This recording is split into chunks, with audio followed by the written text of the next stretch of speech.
scattered all over this land.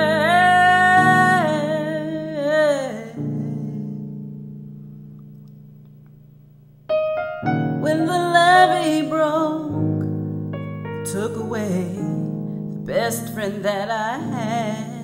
She said, young man. I was out of the country racing my bicycle, and when the storm hit, and I got here as soon as possible. I think I got here on day 3 of the storm, and I immediately started looking for survivors, working on the boats. For the first couple of days, I worked with a group of guys that were recovering drug addicts and alcoholics. They worked in a halfway house, and evidently somebody had given them a boat, and they were real successful in getting people out of their houses, convincing them to come on the boat. Whereas all the other boats, there were maybe 200 other boats uptown. It was very, very loud and very confusing with all these different police organizations. There were state police organizations from New Mexico and Arizona and New Jersey, and they were all loaded down with guns. Every one of these boats had 15 people on them. All of them had M16s, and they were coming back with nobody every day. They had nobody, no survivors in their boats. After the second day with these guys from the halfway house, I believe they got a little stressed out and tired, and they left. And they left me their boats. So that morning, as I was headed out, the military stopped me and said, "We'd like to commandeer your boats." And I said, "Fine." They said, "We'd like to commandeer you too," since they knew I was local and knew the streets. So from there on, I went out with a platoon of about 20 to 25 soldiers.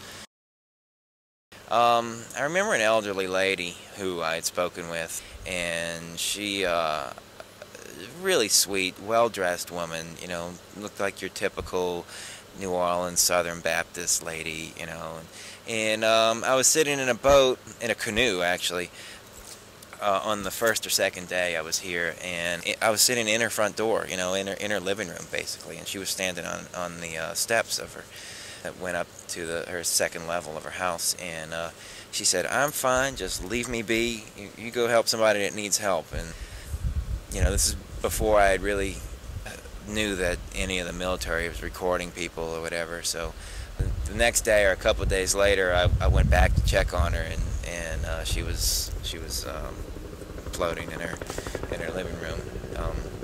It was really difficult dealing with things like that, because they seemed so healthy at first, and the water was so toxic, and I don't know if they were getting infections or dying of starvation or dehydration, or just some people just plain senility. I mean, we caught one old man who was bathing just at the front of his stairs with a bar of soap, and we chastised him as much as we could, and it took us about 5 days to get that guy out of his house.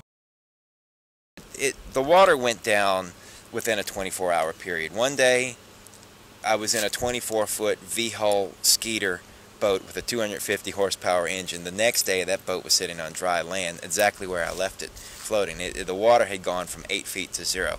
So that first day, when it had dried up, we had encountered several bodies several that had been tied up to front porches. Another crew had come along and tied them up because they kept floating off. You'd see them, you know, here 1 minute, and an hour later they'd be 6 blocks away. So, but anyway, we weren't out looking for bodies, but as we ran across them, you know, just a visual inspection from 10 feet away, you know, they were young African American men, you know, 20s to 30s. You know, there's no reason for somebody like that to be deceased in floodwaters. One of them, we could see a bullet wound in his back, so it was definitely a gunshot, that one. And the other ones we just suspect, because the bodies are fairly decomposed. This water was very toxic, and it accelerated the decomposition rate. After the water went down, it had suddenly gone down. After it had gone down, we stood at the corner. We were on foot patrol. We were waiting for other platoons to come up, and as we stood there, people in the houses on all 4 corners came out, and they had been there the whole time. And we had passed that corner in boats, blowing the horns, banging on the houses, asking people, you know, we're just here to help, we have food, we have water. I know I've personally banged on those houses several times, and they didn't come out. And then as we were standing out there, when it had dried up, they realized, you know, there was nothing to hide from anymore, and they all came out. And I know there's a lot of people out there who did not have the ability to come out. That was a really horrific scene at Baptist Memorial Hospital on Napoleon. That was just really, really disturbing.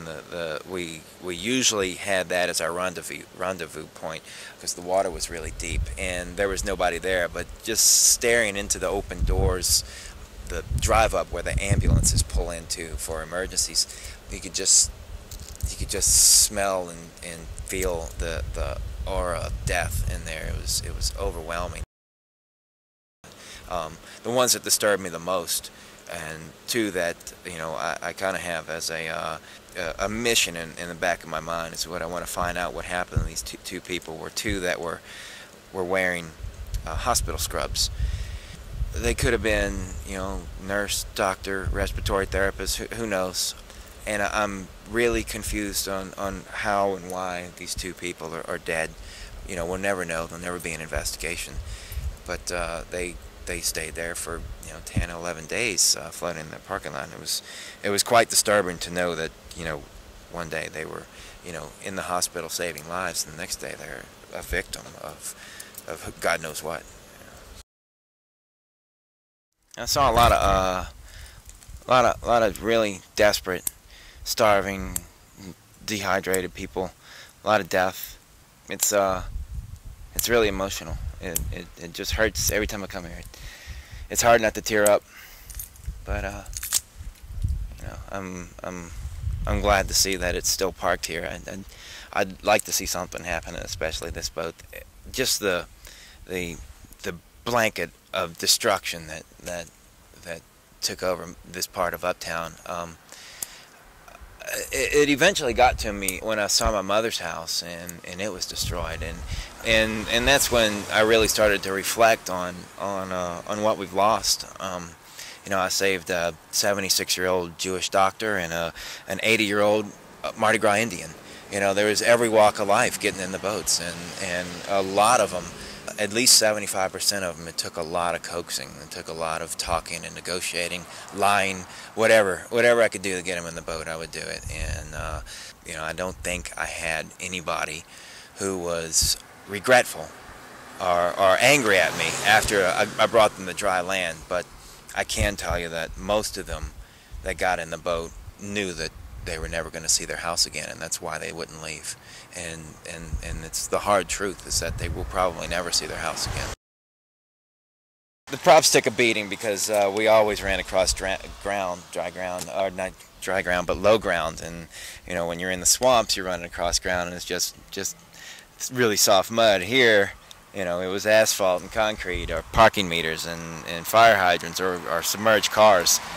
On South Carrollton here, I was going over the tops of minivans, and the only reason I knew that I was going over the tops is because as the water would lower the next day, I just realized, oh, I was driving my boat over the top of that yesterday. My mother lives in New Orleans East. That was the hardest thing I did, was going home. I went out there alone, and I regret doing that alone because I was a bit distraught when I got there, when I saw the how total and final the destruction was in neighborhoods like that. Uptown, you know, all the houses are built on different levels. Some are built up 3 feet, some are 5 feet, some are on the ground. And in New Orleans East, every house is built on a slab, and the totality of the destruction was overwhelming to me. The numbers on the doors, you know, you could see these numbers here. This CA5 is California, the fifth platoon come by. EXT, I'm not positive what that means. It's an exterior search, and 913 is the date. Usually they have another cross through it, and then they'll have a 0 on the right side, or a number on the right side. That'll be the number of alive, and then the bottom would be the number of dead found in it. And in New Orleans East, you saw more dead, more. That bottom number had a 1 or a 2 or a 3 inside, and that really surprised me, because these are middle class, working class people, all with the ability to leave, and they didn't. And it was just, it just hurt. It just really hurt to see that.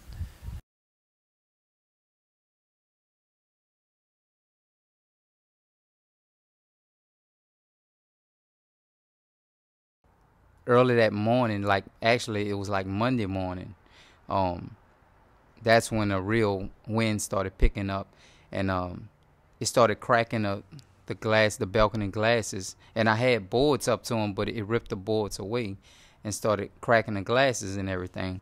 I noticed that my dining room set was right by the window, and sometimes God try to tell you something by save your own life. Try to, don't worry about material things, and I wasn't thinking about that. So the moment I went to grab my dinette set, the glass broke and it shot directly into my back and in my hand and the back of my leg. My brother, he pulled the chunk of glass out my back and out my hand and the back of my leg, and he wrapped me up and everything once we got downstairs because I had lost a lot of blood.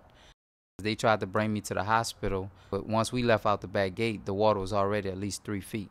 Every block we went down, it was another foot.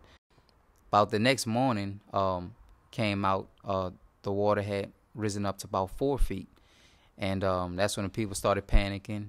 A lot of people from in the neighborhoods was trying to go and help people that was still on roofs. And, there was people further down the street that we can see further down that was drowning, but we couldn't get to them because half of the people we was with, they would have drowned. What we did was we took like all the women and children first, 5 at a time, in a big boat that we had, got them to the tracks behind, right behind the bridge over here. Once we got them there, we put like at least 3 or 4 people on a canoe, crossed over like the 15 feet of water that's right under the underpass. Once we got everybody over to that side, we had to walk from Carrollton and Tulane all the way to get to St. Charles where there was dry land. We started walking, and some people had to put the kids on their backs, put all the rest of the kids that can fit in the small 2 canoes, and we started walking. It was probably like 6 o'clock to probably about 12 midnight. But before we could leave, there was a girl at the top of the bridge who was having labor pains. So we had a small, tiny little kid's canoe, like, that a kid could float on, one kid. And we just laid her on top of it, just laying flat down, and somebody pulled her. And, it was funny because as I was walking, I looked back and I was like, Lord, it's like the children of Israel, you know what I'm saying, trying to make it to the promised land.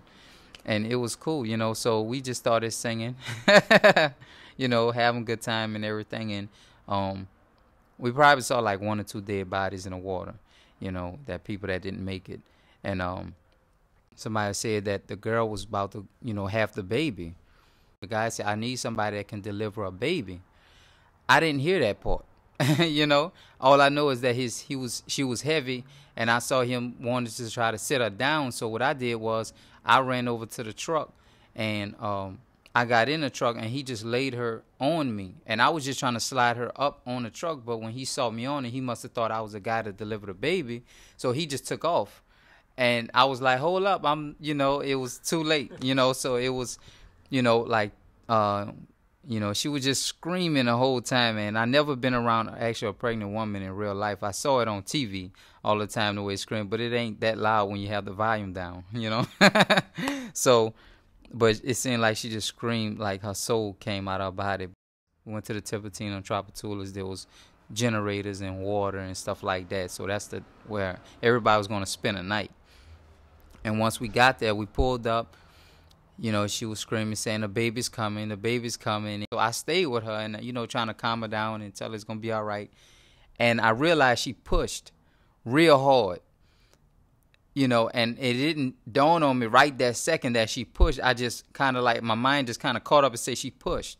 And that possibly be the baby. But, I was like, I don't want to look down in disrespect, And if it's not there and happen to see something else down, I have no business looking at. So I was like, okay, but if he's down there, he's coming out. So I kind of looked down and I saw his head and I was like, oh, Lord. And I started screaming, saying, the baby's coming, and nobody didn't hear me, and I just kind of like reached down and I realized that my one hand was cut up.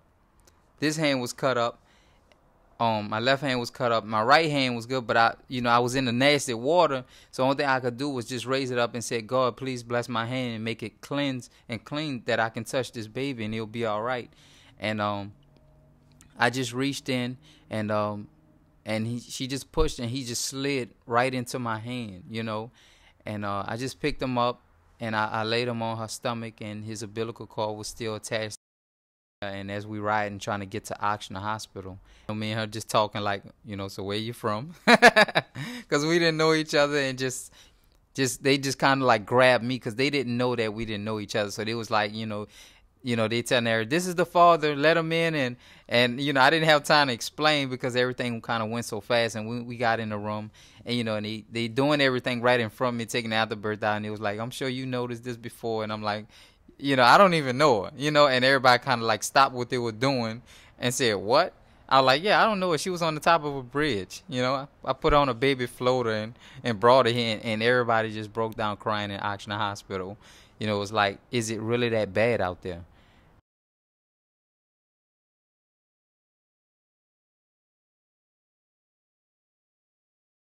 And that Sunday morning, the mayor came on with a mandatory evacuation. Well, I only had $7 and a half a tank of gas, so we couldn't go anywhere.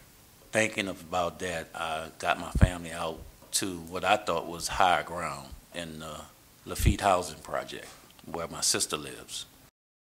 Sunday around between 12:30 and 1, we started feeling the effects of Katrina. I never seen a storm punch for 12 hours straight, never. And I've been here 51 years. I was also in Hurricane Betsy. It made Hurricane Betsy look like a tropical storm. Glanced at the time and it was 8 o'clock in the morning and the storm was in full force. I peeped out the window and I told my wife, babe, something is strange. I don't see a shoot of grass. All I see is water. 9:30, my wife called me to the window and said, babe, that water is rising. Well, all Tuesday, all you seen was looting. They was looting. They was taking boats and stuff. And my daughter seen the water and said, she told me, Daddy, why don't you go get a boat and get us out of here? And some of the looters had a boat tied to the porch with a rag in it. It was really about to sink. So I untied the boat and I pushed it with all that water over to dry land where my truck was. So me and the guy, we took the boat and we was going around to see how things were. And we came up on an old blind lady and my heart went out to her. I told my friend, I said, man, we're going to help this lady. This lady can't see. How's she going to get out of here? So we took the blind lady and some people what a guy said, I don't see no water in that boat. So that was made me turn around. So another couple, a lady and her daughter got in the boat, and the blind lady, her daughter, and her son. And we paddled them up there to Claiborne under the overpass where it was dry at. On our way back, people was throwing at us saying we not getting enough people, and we was telling people we was going to come back for them, but we really, really couldn't.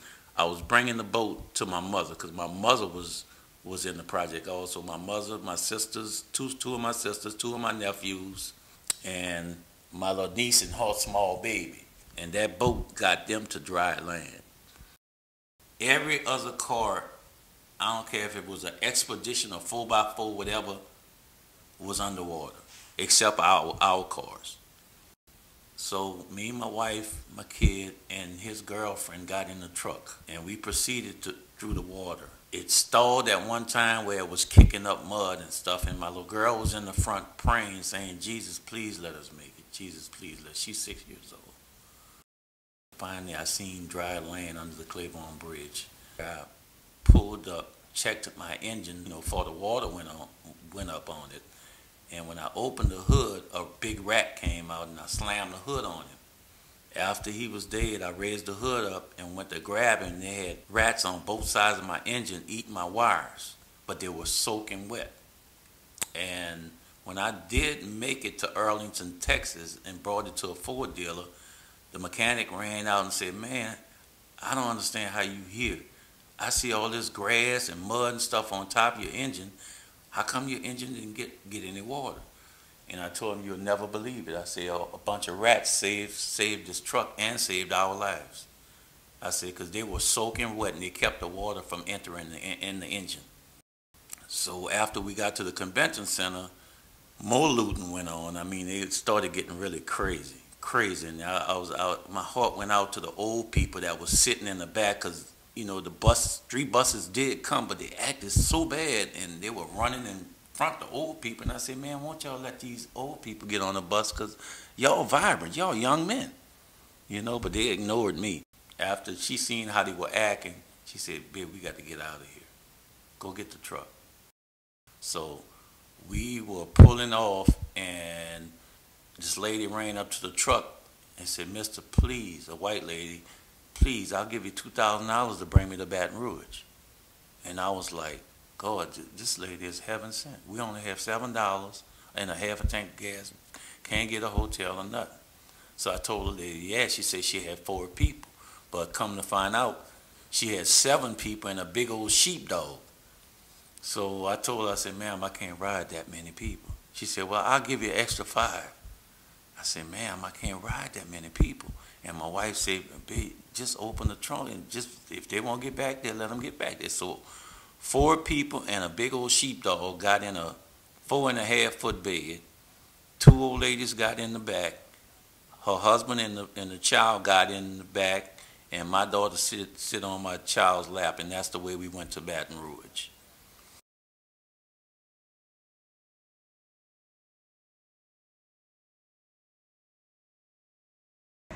I've seen houses collapse. I have 2 of my kids live in Plaquemine Parish, that their houses like pancakes.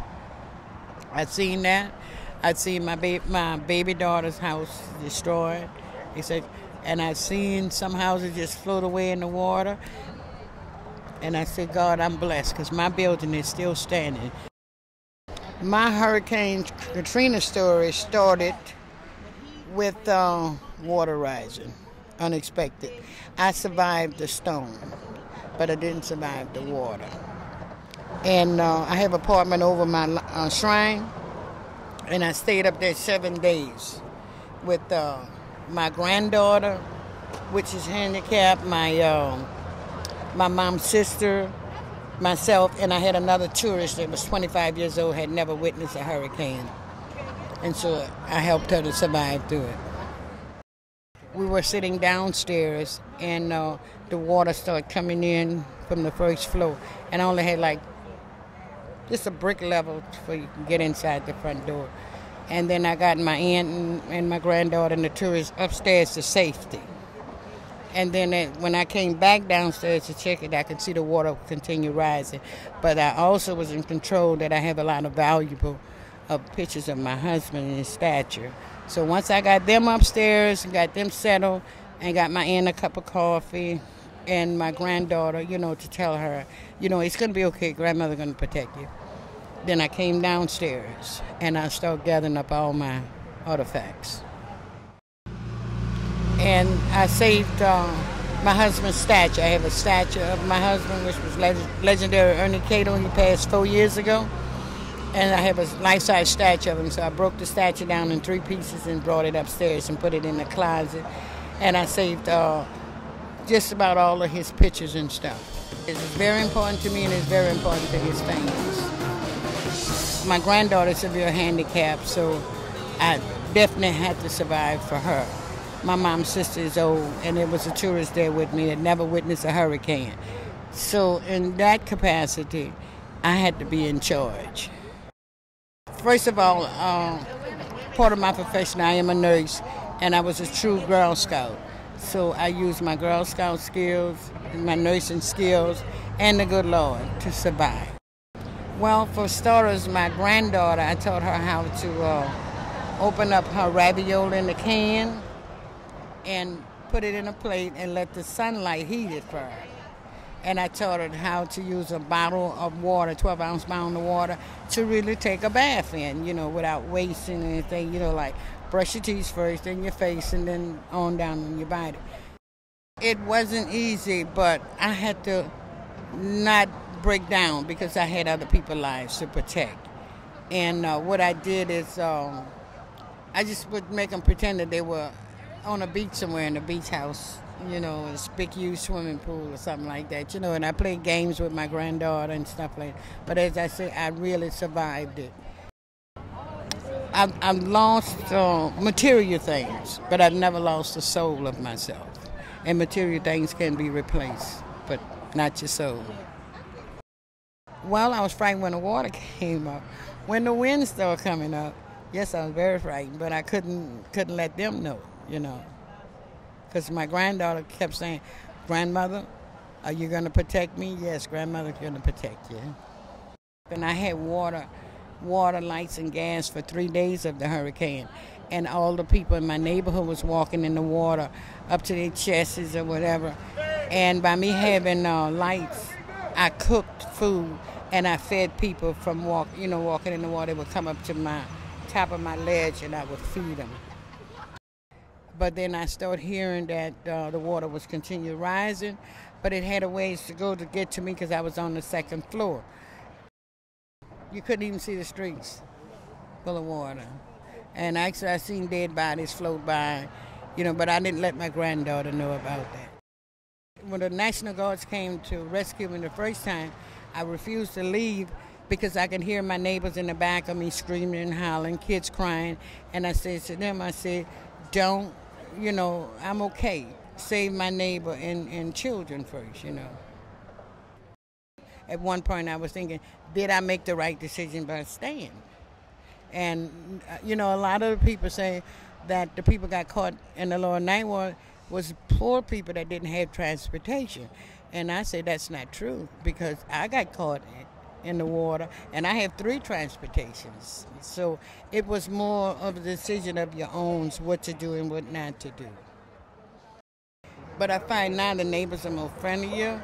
It's good morning, neighbor. How you doing, neighbor? Can I help your neighbor or whatever? And at first, you know, you could pass by people and they would never say good morning or good evening. So I think this storm really brought us as human beings closer. Today, I thought it was more important today to cook 50 pounds of red beans and feed the neighborhood people and say, "Welcome home, neighbors." And we all, if you're from New Orleans, you know about red beans and rice. I was home a couple of weeks ago cleaning out, you know, gutting out the building and stuff like that, and Cyril never stopped. And he says to me, "Miss K-Doe, if you can strong enough to come back, I'd be damned if I won't come back." And I said, "Man, you got to come back because the best music comes from New Orleans. This is the root of the music and the red beans and rice."